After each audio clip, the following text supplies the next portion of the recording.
ಮಂಗಳೂರಿನ ಕದ್ರಿ ಬಾರೆಬೈಲ್ ವಾರಾಹಿ ಪಂಜುರ್ಲಿ ಜಾರಂದಾಯ ದೈವದ ವಾರ್ಷಿಕ ಉತ್ಸವದಲ್ಲಿ ಡಿವೈನ್ ಸ್ಟಾರ್ ರಿಷಬ್ ಶೆಟ್ಟಿ ಕುಟುಂಬ ಸಮೇತರಾಗಿ ಭಾಗವಹಿಸಿದ್ದಾರೆ. ರಾತ್ರಿ ನೇಮೋತ್ಸವ ಆರಂಭವಾಗ್ತಾ ಇದ್ದಂತೆ ಆಗಮಿಸಿದ ರಿಷಬ್ ಶೆಟ್ಟಿ ಬೆಳಗಿನ ಜಾವದವರೆಗೂ ದೈವದ ಉತ್ಸವದಲ್ಲಿ ಭಾಗಿಯಾಗಿದ್ದರು. ನೇಮೋತ್ಸವದ ಕೊನೆಯಲ್ಲಿ ವಾರಾಹಿ ಪಂಜುರ್ಲಿ ದೈವದ ಬಳಿ ರಿಷಬ್ ಶೆಟ್ಟಿ ತನ್ನ ಕಷ್ಟವನ್ನ ಹೇಳಿಕೊಂಡಿದ್ದರು.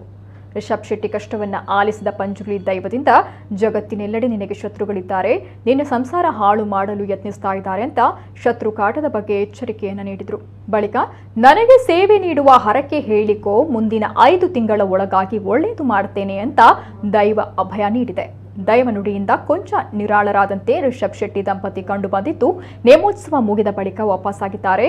ಬೆಂಗಳೂರಿನಿಂದ ರಿಷಬ್ ಶೆಟ್ಟಿ ದಂಪತಿ ಹಾಗೂ ಮಕ್ಕಳು ನೇರವಾಗಿ ದೈವದ ನೇಮ ನಡೀತಾ ಇದ್ದ ಕದ್ರಿ ಬಾರೆಬೈಲ್ಗೆ ಆಗಮಿಸಿದ್ರು.